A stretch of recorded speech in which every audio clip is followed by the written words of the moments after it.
All right, welcome back, everybody, to another episode of Paradyme. We hope you're having a great holiday season. We're publishing this December 26th, I believe it is today. This might be a little backlogged, but we hope you had a great end of your 2021. Before we jump into today's episode, let me give you kind of a backdrop on what's going on. We're reading Endurance by Alfred Lansing. We're going to be talking about part 3 today. Before we jump into that information, make sure you subscribe to the channel, like the video, drop a comment down below, and follow us on all our social media platforms. All the information will be down in the description below. Bread is of little use to the man who has betrayed his soul. Maybe you're the protagonist in your story, but like there's a million other people. So let's start this episode with a little bit of a summary of what happened in part 3. So part 3 begins with, after 5 days of exhausting struggle, the crew was suddenly idle, with almost nothing to do except think. Many of them finally grasped for the first time just how desperate things really were. It had been 5 days since the crew left Ocean Camp, and they had only covered 9 miles to the northwest. They had been forced to stop and even retreat where they resided now. They called it Mark Time Camp. The crew's ultimate goal was still to get themselves out, but they couldn't. Only if the pack chose would they be permitted to escape. At the moment, they were powerless. There was no goal, not even the smallest achievable objective for them to aim for. Much of the crew made attempts to be cheerful, but without much success. There wasn't much to be cheerful for. Everyone was constantly soaked, and food storages were rapidly depleting. There was very little game available until January 1st, when 5 seals and penguins were killed and a penguin, were killed and brought back to camp. A turn in game availability ramped up until one day when orderlies killed 3 seals and Shackleton made a call not to retrieve any more seals, as it posed as a sign of defeat to him. Following that order, game became scarce and supplies began to deteriorate again. This led to anxiety throughout the crew, as many blamed Shackleton for making an egotistical call about bringing in more seals. Moreover, because of food storage deterioration, Shackleton pondered the idea of killing the dogs to ease the supply drain, and word got out. The men had fostered a love for the dogs, and you can imagine they weren't happy. The next day, the camp had to be moved 150 yards to the southeast to what became known as Patience Camp. Once the move was completed, Wild had ordered to kill his team and dogs along with 3 other teams. Only Greenstreet's team was spared because the next day they went to Ocean Camp to gather supplies. They returned 2 days later with 1,000 pounds of supplies. The next day, the wind finally flipped around and began blowing to the southwest, pushing their flow northeast. Winds reached up to 70 miles per hour and continued for a few days. Once the gale concluded, Worsley located them on their maps. The wind had pushed them 84 total miles northeast in 6 days. Finally, a glimmer of hope. However, because of the wind, the ice was now packed even tighter and closer together. This meant that half of Ocean Camp was closer too. So a group of 18 men were sent back to retrieve the Stancomb Willis boat, the 3rd boat they left behind. After returning from Ocean Camp with a 3rd boat and any supplies they could find, things were returned as they were, playing the waiting game, hoping the pack would open up to water sooner rather than later. While they waited, a penguin migration brought over thousands of penguins into their proximity, and within several days, the crew killed, slaughtered, and cleaned 600 penguins. This aided, but did not solve the biggest issue of the crew: blubber storage amounts and starvation. A month after the southerly gale, and they covered 68 miles for an average daily drift of 2 miles. They were slowly moving northwest, approaching the end of the Paulet Peninsula. The men had nothing fresh to read, nothing to talk about, as all topics have been completely exhausted. Many walked around their flow to pass the time and observe for changes. Some days were so bad, even the weather, the men were relegated to their tents with nothing to do but sleep to pass the time. When March 9th came, the crew felt a swell that opened and closed gaps between the loose chunks of ice, 4 to 6 inches wide. Flows differentially rose and fell no more than an inch. There was no doubt it was a swell from the open sea. Like that, hopes of escape were revitalized, but not for Shackleton. He knew there could be no escape if the swells increased, but the pack remained close. The swells would grind the ice to bits on which they could not camp and through which they could not sail. The men crawled out of their tents the next day, March 10th, expecting to see the swell had increased. However, they were disappointed to see not the slightest movement. Disappointment grew to grief for much of the crew. The one indication of open sea had been dangled in front of them and snatched away. On March 13th, it had been over 4 months, and the crew had been out on the floe, and a sense of desperation began to infect them. The situation was only getting worse as food stores began to dwindle again. Blubber, flour, coffee, and tea were all at dangerously low levels. On March 22nd, Shackleton began to ponder killing the dogs to slow food use in order to extend food storage. But on March 23rd, Shackleton was walking around the floe looking for any changes. It was a patchy fog morning, and in one of the clearings, Shackleton spotted land. It was one of the danger islets, exactly 42 miles away, and only 20 miles beyond it was their desired destination, Paulette Island. Many of the men found no reason to become excited due to the fact that the pack was showing no signs of opening and was impassable with the sledges. So the land sighting served as another reminder of their helplessness. On March 27th, the misty weather turned into pure rain, soaking everyone and everything. Later that afternoon, the rain became snow, and by 5 o'clock ceased altogether. James was on night watch and was tasked with walking around the floe.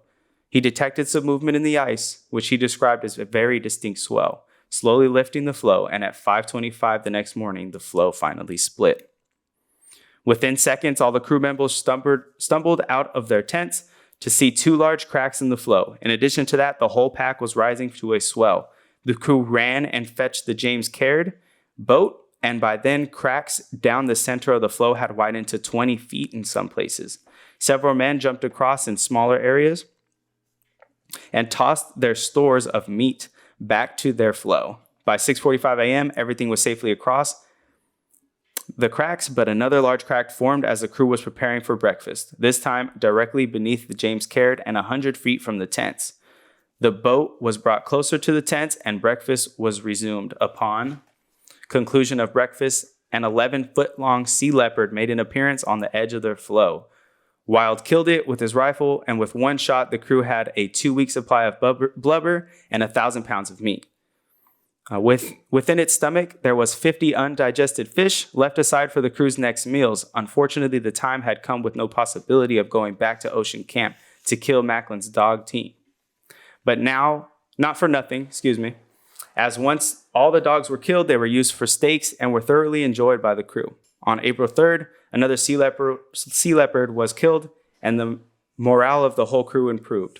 The crew was now on the floe, 200 yards across, and Clarence Island lay 68 miles north of them. Only bad news was that their floe was headed for the open ocean. Within the next 2 days, their floe veered west 21 miles. By noon on April 6th, Worsley sighted Clarence Island 52 miles away.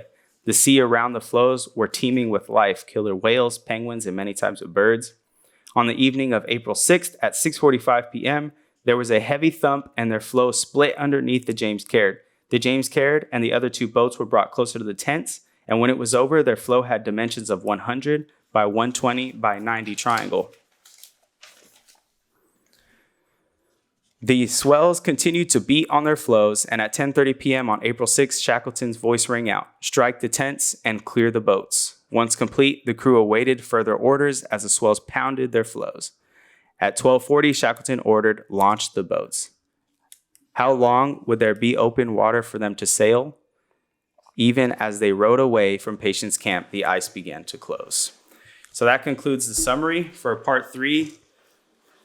In a short-term way to say it, they were playing the waiting game for so long, their food storages kind of came to a dwindling, and finally were blessed with sea leopards and some life to eat, some penguins, all that. Good penguin stew. And then finally the floe cracks. After months of being on the ice, they finally get a chance to launch their boats and head towards land. Mm-hmm. So what did you guys think of this chapter? Like, what was your guys' favorite part? Were there key takeaways? It was interesting to see this part, because this is the part of the book where I think the minds of the men are starting to just, their morale is dwindling. Yeah. They're starting to feel the pressure of, when are we going to starve to death? You know, there's just nothing to do. It's getting really depressing, and they're starting to, even the men are starting to kind of conflict more and argue and whatnot. And it was interesting to see how that all played out in this chapter. It was a little depressing. Like there's times where I was reading it and I was like, damn, dude, I can't imagine they're going through, you know? Mm-hmm. But Shackleton had to make some hard decisions in this chapter, and I can tell, the way that the author is describing it is that he was definitely going through a mental battle, because a lot of the things that they're going through were depending on his decisions, and he had to, you know, deal with the repercussions of those, whether they're bad or good. I think he writes in his diary, I dream of a day where I don't have to think. Mm-hmm. Mm-hmm. Like, because unlike the other men who could just turn off because they're like, well, it's up to Shackleton. Shackleton never gets that. He's always thinking like the next day, the next minute, the next week. Yeah. So I think that's a lot of burden on him. Yeah. In his journal too, where it's just the wait. Yeah. I think biggest takeaway, I guess, a pro and a con of this chapter, like the pros that I really liked, starts to talk about the details of the mentality, the moral, diminishing of the well-being of their minds, them being able to push through hard times, being able to listen to Shackleton, not like be combative with certain things. But I think the thing that I didn't like about this chapter was just very like, what's that word for repetitive? Mono. It's mono something. But it's very just wait. It's like the same thing happened over 3 times, 4 times, right? The leopard. Oh, okay, well now we got to figure out. Okay, now penguins. Okay, now we got to figure out where's the island. Now we got to wait for the clouds to clear. And it was like, it's crazy. I can't imagine being in that situation where in the city where you're idle for too long, it gets. I got to be doing something. But imagine being out in the middle of nowhere where you're uncomfortable. It's freezing outside. Like, you literally can't do anything. Like, you don't have anything to talk about. Like, for months on end, 6 months. Like, it's starting to break them down a little bit. So, like, even when they saw land towards the end of the book, there was some men that just stood in their tent and they're just like, I'm gonna wait until this is for sure, like confirmed, because to get all hyped up and then they have to wait longer. It's like, I was like, damn, that's crazy. And I think the author did a really good job of capturing the morale of the group in that waiting situation. Yeah, the way it's like written and described. Because you feel it, you're like, man, dude, when is this gonna go? When is this gonna, when are things gonna change? When are we gonna get some sort of change in the story pick up, like the speed? And so he did a really good job of writing to get the reader to understand, like, dude, we're just waiting for all months. The detail. I think everybody that like just us that like go camping, I think we can recognize having to jump into a wet sleeping bag with a wet tent with wet clothes. Like, where do you get any comfort in that? Like, it's freezing. I kept thinking with that, like, they're just wet all the time. Like, their sleeping bag, like, it's just a little bit less wet than the rest of the wet, Yeah. And like that, it's like you got to choose the lesser got to be evil. Just awful, dude. And they're packed in the tents, and there's people there's one guy that was just sniffling the whole time, and it was just driving people insane. Right. Yeah, definitely. Yeah, this past week I had that mapping trip from 18th to the 23rd. It got cut a day early because when it said rain, I mean, it was rain. Yeah, it was raining here too. Yeah, it was like, it was the same storm, right? But we were camping on marine clay, right? They put us on marine clay. So basically, water doesn't go through it. It just puddles up on top. So we were mapping all day. We get back to the fucking campground, and it was just puddles of water everywhere, dude. And I just stood there for a second, and I was like, man, this kind of reminds me of endurance, right? So it's like, what can I do? I was like, it's time to abandon ship, bro. Like, get everything. And we went to the store, grabbed 2 boxes of fucking the biggest black trash bags you can get. Just put everything in the bag so it wouldn't leak in the cars. I mean, clay, dude. If that gets on anything, it's a wrap, right? Damn. And so we put everything in the thing and just in bags, double bagged it, put everything in the cars and took off. It's still raining there today. So it's like, wow, dude. But at that point too, I was like, because I was sitting there, I was like, okay, do we sit here and we try and figure it out? The inside the tents were still dry, but for how long, So I just was like, all right, we got to just strike the tent. Was there heavy wind at all? No, the thing was we were camping in redwood trees. So it was like right where the redwood trees meet the ocean. And so they were thick redwood trees. So all the wind was blocked, but the rain still came in. So it was like, it's time to abandon shit, Yeah, that's rough. But yeah, it was interesting. At least you guys called it though, because I feel like that would have been horrible to stay out there in the rain and to put people through it that they don't get anything out of it was like, so yeah, it was just made me think of that. It was like, dude, it's time to go. Yeah, dude, I couldn't imagine sleeping in the conditions that I'm already a light sleeper, bro. So it's like, I don't know. I don't think I would be able to sleep. Like the wetness, I think. Like that drive me insane, wet bro. socks, bro. Wet socks are kind of like cold, wet socks. And then you wake up. Remember when they were waking up when the flows were breaking, or one of the watchers had called it, and they just woke up and it was like pitch black outside, and they're just trying to figure out where everybody's at, and bumping into each other and stuff. Yeah, awful. Definitely. So I had a big takeaway from this part. I think we've all heard the saying. If you haven't, it's the devil's playground is an idle mind. You kind of see that reflected in this part 3 of this book, because everything was, great. Part 1, they're all getting things situated, getting all the money to get everything ready to go. Part 2, they're finally sailing out there. They get stuck in the ice, but they're still warm. They still have things to do. They're still comfortable. Yeah. They're having a good time. They have things to talk about. And then part 3, the boat, it's done, right? They get out onto the ice. They're finally on ocean camp. You still have things to do. Right? On ocean camp, you're still close to the boat. Everything's still cool. As soon as they leave ocean camp and they have to trek through the not so good ice, socks are getting wet. People are getting pissed off. You have nothing else to do. It starts being a little bit different, right? You start seeing people. There's a part in the book where, Macklin has one of the only dog teams left. Right. And so he's getting prepared to make the final possible run down to Ocean Camp to pick up some of their food stores. And Shackleton pulled the plug because the ice it's too weak at that point. He didn't want to risk the dogs, didn't want to risk the manpower. And so once he was told there was nothing he could do, you just have to kind of sit here and wait. A fight broke out in their tent, right? It might have started with something small, like just a little bit of a phrase somebody said to him. Yeah. But a fight broke out and just, it wasn't as bad as a mutiny, but it definitely brought up a fold of discomfort and, discernment inside the group where it was like, well, we have nothing to do. Let's just kind of be pissed off at each other is what it seemed like. Right. Mm-hmm. And so, humans without a purpose or an undesired purpose will inevitably become distressed and make poor decisions, as it can be seen inside that tent scene, which is, finally, we have nothing to do. We finally had something given to us that we could possibly do, and then hope was taken away. So, and just to mention all that on top of the fact that their rations are running out, they're slowly getting less and less food and nourishment, and it's getting colder because they don't have the food in their body. You know what I mean? They don't have any calories, so it's getting worse on top of that. Yeah.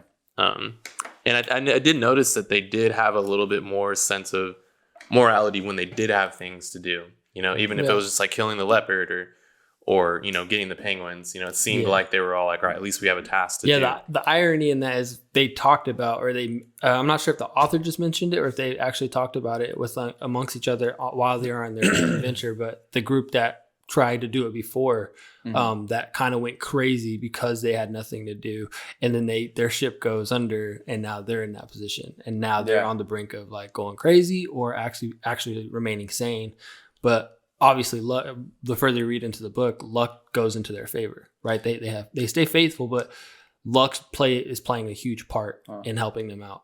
Yeah, we talk about them. I think that's the Valencia part, or Belicia, that journey. Uh-huh. But they talk about the Madhouse Promenade, right, where they get out of the boat and they're just walking around the ice. Mm-hmm.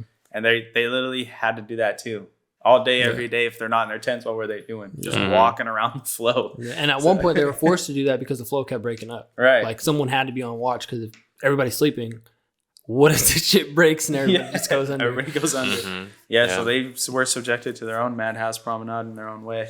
And in Shackleton's, he's kind of put in the position to where it's like any decision that he makes, there's a group of people that are getting closer and closer to their last straw with a decision that's being made that maybe they don't want to do, and then it causes a debate, right? Like on page 130, on January 19th, a rumor had spread that Shackleton was considering killing the dogs to ease the drain on food supplies, and then that rumor had already set men up for arguing and debating and whatnot. And I was just like, damn, dude, to be in a position where your decisions is gonna cause arguments, have people be, upset or on the brink of getting ready to fight. Just crazy.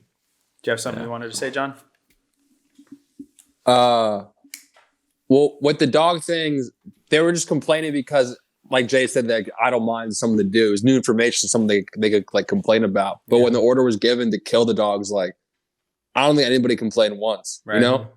He let the one guy hold on to his, not because he asked, just because he kind of knew, like, okay, you can be the last one. And even then, when those dogs were ordered to be killed, like there was not even like a use for that. just like there's like okay. I guess they were just arguing over the value of the dogs. Yeah, that's what it says. Something to think about too is like, because leadership and stuff seems like Shackleton's type of leadership is he never really seems like it's portrayed in the book that he never left things up to discussion on what we should do next. It seems like it was portrayed in the book that Shackleton's leadership, he never really put things up to discussion. Like, well, what should we do next? Because maybe I'm not sure. And that's just because when orders are given, they got to be absolute because they're like in a dire situation. I can't fucking make every decision with 20 guys weighing in on it. It's just not how it works. You guys need to follow me. Yeah. Yeah. I think we discussed that a little bit. Like, I think there again, even if Shackleton wasn't making the right decisions and it was hard for him, like someone has to take that role. And like John mentioned earlier, like all the other men, the 20 men that are out there not having that responsibility role or that leadership role, don't have to sit there and have thoughts in their head the whole time. Shackleton's the only man that has to sit here and think about everybody else's well-being all day, 24/7, making sure everything's all right. Obviously, other men are going to provide some guidance, but if anything, everybody could just point at Shackleton if they wanted to. Right. True. Yeah. Ultimately, that's his responsibility. That brings up a good question. When you're in what situation does it call for, this is the decision, follow the order versus let's discuss? Right. When do you think that would be appropriate? Because if I think back just to my mapping trip, I have people with me. There's things that I need to achieve. Right. I can do them in different ways. So I discuss them with the people I'm with. I'm like, okay, what do you think? Because when we got back to camp, it's like, well, what do you guys think? Do you want to sleep in this? Right? It's like, not really. Well, it's like, I feel you on that. Like, it's just going to be at this the next couple of days. Our boots are wet. Let's go. In that situation, it can be discussed. But if it's life and death, I think that's what the playground, it switches completely. Yeah, it all changes, right? Yeah. That's like case by case. With them, he was the captain. They signed up for the trip. Right. You came to a mapping trip as you guys are all equal peers. Right. So if that makes sense. More at risk, you think, like military, the level would be, of seriousness too, because before they left in chapter 2 or chapter 1, they discussed like the legal signing of hey, Shackleton's leader, like you're signing your away the rights to listen to this man while you're on this voyage. Maybe urgency plays a part where you're like, okay, no, I'm making the decision, but people don't gotta listen to you as well. Too, you can try to assume the leadership role, and maybe people don't want to listen to you. So you went to a camping trip, and you guys are all equal peers. So like, you guys are more of a democracy, right? But when you're at work, your boss is kind of your boss, so you're not as equal, So he can ask your opinion, but at the end of the day, you don't make the doesn't decision. Matter. Right? Like that was what Worsley and Wilde were for Shackleton, right? I mean, he listened to what they had to say, but ultimately it was his decision. Right. They had his little crew. Like a form of his counsel because he trusted them, but they weren't his equal. You know? Right. Yeah, definitely. So learning how to identify those type of situations would, impact how you move as a leader if you're a leader in some sort of situation. Yeah, absolutely. Because like John said, it's base by base, right? Like it's almost like even situation by situation, and then it's step by step. Right. It depends on what step you're like. Are you guys? Is it at that life and death point? Are you guys recognizing that you guys might become that life and death point, but it hasn't reached that yet? Like, so I think there's stages within stages, and it's situation by situation. Yeah. Well, a perfect example on like a normal situation, not even normal, but like in my school right now, the superintendent had to decide whether they're going to do mandated vaccines for the school system or not for the teachers. Yeah. And like he heard everyone's opinion. But at the end of the day, like it's his decision. He's the boss of 100%. Everybody. And he ended up kind of meeting in the middle. He was like, okay, we're not mandating a vaccine, but if you're not vaccinated, you have to get tested weekly. Like that's the compromise. So like he heard people on both sides of the fence, trying to make both people happy. But at the end of the day, his decision was going to be law if you wanted to keep working, you know? Yeah. Which you could choose not to keep working. And in their case, if they would have chosen not to keep Shackleton's orders, they would be alone on ice. Right. You know? Yeah, you're out to die. No food, no bullshit. They're okay, you go figure it out. Yeah. Sheesh. Just start swimming. You wouldn't try to do it. You would. Right. You would die. Could you imagine someone's like, yeah, I don't want to do this. I don't want to listen to you anymore. And everybody's looking at you like, what are you going to do? This is our food now. You can't take it. For real. So one of the biggest takeaways that we wanted to really extract from this book is, you know, besides enduring like hard times, would be leadership qualities inside of Shackleton that we can extract. There was a couple in this part. One that really stood out to me is on page 128, where it says Shackleton was not an ordinary individual. He was a man who believed completely in his own invincibility, and to whom defeat was a reflection of personal inadequacy. What might have been an act of reasonable caution to the average person was to Shackleton a detestable admission that failure was a possibility. This self-confidence of Shackleton took the form of optimism, and it worked in two ways. It set men's soul on fire, as Macklin said. Just to be in his presence was an experience. It was what made Shackleton such a great leader. But at the same time, the basic egotism that gave rise to his enormous self-reliance occasionally blinded him to realities. He tactically expected those around him to reflect his own extreme optimism, and he could but be almost petulant if they failed to do so. Such an attitude, he felt, cast doubt on him and his ability to lead them to safety. So this kind of all ties back to the idea that, or the action that Shackleton didn't allow them to bring in any more SEALs at a point, right? They were like, we're moving, we're going to keep moving.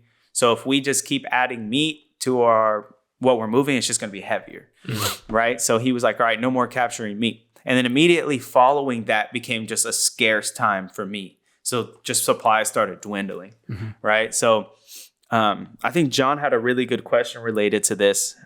But, you know, that was used as like kind of a tool to attack leadership qualities inside Shackleton whenever things kind of got tough. Food's low. Man, if Shackleton would have let us bring in that one more SEAL, we'd be good for another week. Yeah, what if?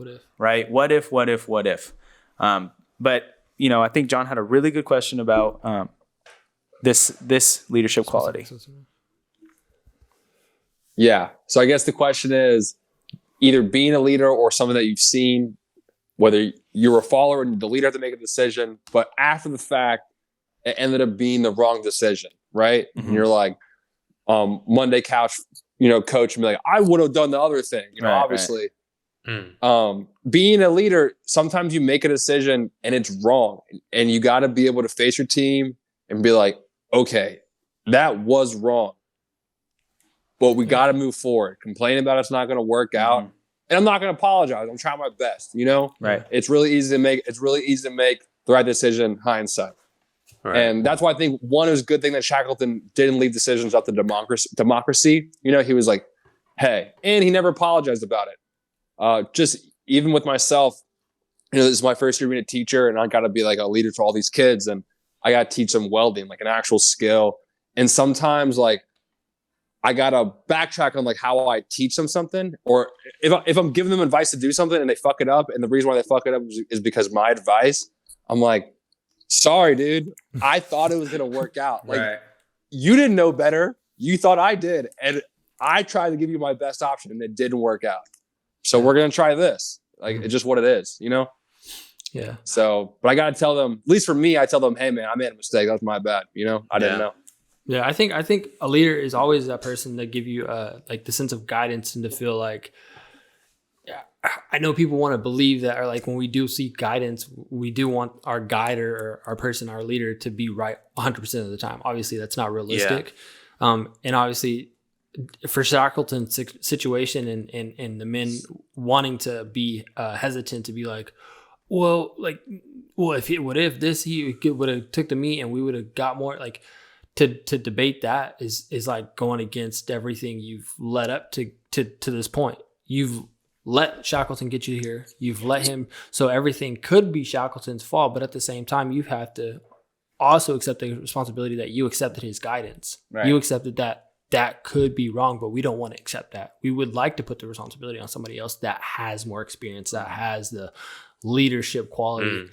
But at the end of the day, it's hard. I think you make a decision. If it's wrong, then you don't ever want to come off as like, oh, I'm so sorry, guys. It will never happen again. But like, you learn from your mistakes and just don't do it again. That reminds me a lot too. Just, on Twitter and stuff, there's in the finance community, in like the trading community, there's these guys on Twitter called furus, fake gurus, who call out these plays, right? Mm-hmm. And then people lose money and they're like, fuck you, so-and-so, you made me lose money. And the dude's like, I didn't log into your account and press buy, dude. Yeah. That was your decision. I'm giving you this advice for free. Yeah. So if it didn't work out, my apologies. A lot of them do work out, Mm-hmm. So I have a question to spin your that. own way.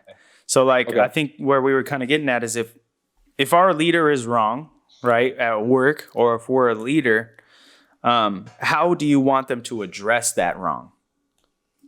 Right? Do you want them to own, like, for me, I would like them to own up to it and just kind of be like, I might be more experienced in this field, but I don't know everything. I would like a $5 Starbucks gift card. In the Shackleton one, I wouldn't need the apology. Right, right. Don't we're in a drastic scenario. Right. Okay. But in a normal one, just I would like some sort of them owning it too, being like, I was wrong. My apologies. We're gonna try this again. Right. Just Lesson the fact learned. of just saying that you're wrong. Like, hey, this wasn't the right decision, but now we know it wasn't. So it's like let's work. Yeah. Let's keep working. Because that's a strong leadership quality, Right. Like to recognize that to take responsibility, take accountability, recognize that you are wrong, and let's all move forward together. And if someone does have an issue, let's bring it to the table now, and don't hold resentment when something else comes up in the future. Right. Obviously, like John said, Shackleton, this situation is a lot more different because it is dire. It's like, if you guys aren't listening to me, then we can figure out how you can get on your own. But obviously, if you go on your own, you're going to die. Right. There's really no other option. Right. Like, so it's a rough situation to kind of figure out. So let's say you're a leader, you've made a mistake, you've brought it to the people that you're leading. Mm-hmm. How would you want them to react? Right. Because we're going to be in both sides of this at some point in life, right? Whether you were the one that's wrong, or whether you're the one that followed wrong advice. How would you want that person to be, with accepting? How do we learn from this? How would you want that? What I would want from the follower, if you're the leader with the follower, I would want them to be like, it's okay, I still trust you. Yeah. Okay. Yeah. Just that's all I need to hear. Good. You're still in good hands. I still care. I'm still trying my best, not just for you, but for both of us, Yeah. Right. Sam, I would lean in the lines of what John's saying. Like, obviously I want their respect, but I think over time, like, say I was to mess up and they still wanted my leadership, but they recognize, hey, I'm accountable, I'm responsible because I accepted my failure. I accepted my right. They're only going to respect me more. And what John said, like, I just need to hear you say, like, okay, I believe in it. I believe in your vision still, and I'm still rocking with you. Yeah. That's all I need. And it's like, okay, cool. I'm glad we're not like on two different pages now. It's like you want to see the leader that made the wrong decision just acknowledge the fact that there was the wrong decision. Mm-hmm. Doesn't need to be that they're right, or they're like, oh, I'm sorry, or kind of like just acknowledge that it was the wrong one. Yeah. Right. You know what I mean? Like, I went with my gut feeling. We had all this data, right? And we made an interpretation. We made a move off of it. And if that was the wrong move, maybe I interpreted it wrong. How do we learn from that? And you can trust someone like that, because if someone did make the wrong decision and they don't admit to it, or if they're just saying like, oh no, you guys are wrong. Like, this was the best. Like that'll like kind of polarize the situation. I feel like, right. You know what I mean? Something I've seen too, just in my life and like in my career, is that oftentimes when people who get into a leadership position because they've been doing it for a long time, they've gained respect and merit, they're a leader for a reason, right? That they're normally the ones who acknowledge that they fucked up and this is the new game plan. People who get into leadership positions may be underqualified for different reasons. Maybe they were promoted because of degree or of them knowing somebody, different reasons, they're the ones who normally are quick to put the blame back on you. Yeah. In this scenario, maybe that's biased to me saying that. That's what I've always seen. They're always like, we failed because of you. I'm like, what? Maybe not you directly, but they're saying that to you and your crew, right? You guys weren't good enough. But the real leader who like earned it, he's like, we fucked up. That's my bad. Like, and then normally the crew's like, you know what, man? You're our leader for a reason. You know more than me. That makes me think of what was that book you showed me, Way of the Superior Man, where he said it's more respectable for a man to admit his fears or to admit his fear, right? Rather than to like just say like, oh, I'm not scared of anything, or I don't have that. It almost kind of reminds me of the same situation, because if your leader was acting like as if it's or just casting blame or just not taking any responsibility, then you kind of would lose trust with that person. You lose respect for a leader who blames you for everything. Exactly. That sucks. That's a sucky feeling. You're like that elf in Harry Potter. Dobby? You're like Dobby before he's free. He's like, you swine. It's all your fault, Dobby. Yeah, definitely. I just watched that movie, dude. Dobby just died 10 minutes before this episode. No bullshit, tears. I was like, bro, that was sad, crazy. dude. I love Dobby. He really went out. Yeah, man. Freaking But yeah, I mean, those are my key takeaways. One thing to remind ourselves of too, and the people listening, is the difference between a leader and a manager. If you go back to our CIF episode, talking about centers, and the life's circles of influence and of concern, you get an idea. He really breaks it down in a metaphorical way of what a leader is. If you're in the middle of the jungle, right? So you have your people, your workers that are chopping down the forest. We're making progress towards a goal, right? Then you have the managers that are sitting in the back, like, okay, how do we maximize efficiency with what we're doing? And then there's a leader who climbed the tree all the way to the top and is looking at his map and looking at the destination, who looks down to his crew and it says, yes, we're on the right path, or no, we need to shift completely directions. We're in the wrong jungle, baby. Right? So we're in an entirely wrong jungle altogether. So Shackleton, he plays that leadership role. He gets on top of that tree. There's no trees in Antarctica, but he gets on top of an iceberg and he like makes an idea like, okay, we're going the right way. We're not going the right way. Versus the managers in the group who are like in the other tents that are making sure everybody's doing what they need to do. Or even that part where they had traveled some distance and then he saw the terrain moving forward and he's like, we got to turn back. Right. Because if they would have just kept going, and I don't know, man. Yeah. It would have been rough. Definitely. So that was my big leadership quality takeaway from part 3. If you guys have any, we could discuss those as well. I think that was probably the biggest one of that first. Yeah, I think we wrapped it up. Key takeaways for me was just, Devil's Playground is an idle mind. Leaders who are able to admit their mistakes are more trustworthy, and that morale is sort of boosted when men have something to do. Yeah. Find purpose. And it don't really have to be like, it doesn't have to be something grandiose. Find something, some purpose this year. 2022 is coming up. Find a purpose this year, Yeah. And not no New Year's resolution or whatever. It's just pick something that you really can attack and do it. Your life's resolution. Right? Start peeling the layers of the onion, because sooner or later you'll get to the core. Yeah, I enjoyed this chapter. It was a good chapter. With all the crazy decisions, I think it was really it was kind of hard to read the parts with like all the dogs and shit. I was like, yeah, dude. I was like, ooh. I know. The R.I.P. detail and shit, like the gun and to the head. Yeah. Not killing it all the way. Yeah, it was pretty bad.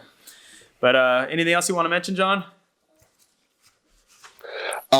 Maybe to the listeners, we didn't really talk about it that much, but one of my favorite parts in the whole book is when things are super low, they think they're going to kill the dogs, and then they see a couple penguins, and then they kill, I think that day, 20 penguins, and then they think to themselves, I bet if all this fog cleared up, there'd be 50 or hundreds, and the fog cleared up, and there's thousands of penguins, and they just go around. I think it's a video game or something. Right? Go something. How many penguins do you think I can kill? 100? And they just ran out and just killing penguins. It's a crazy world, dude. Goes prone and comes up on them. Yeah.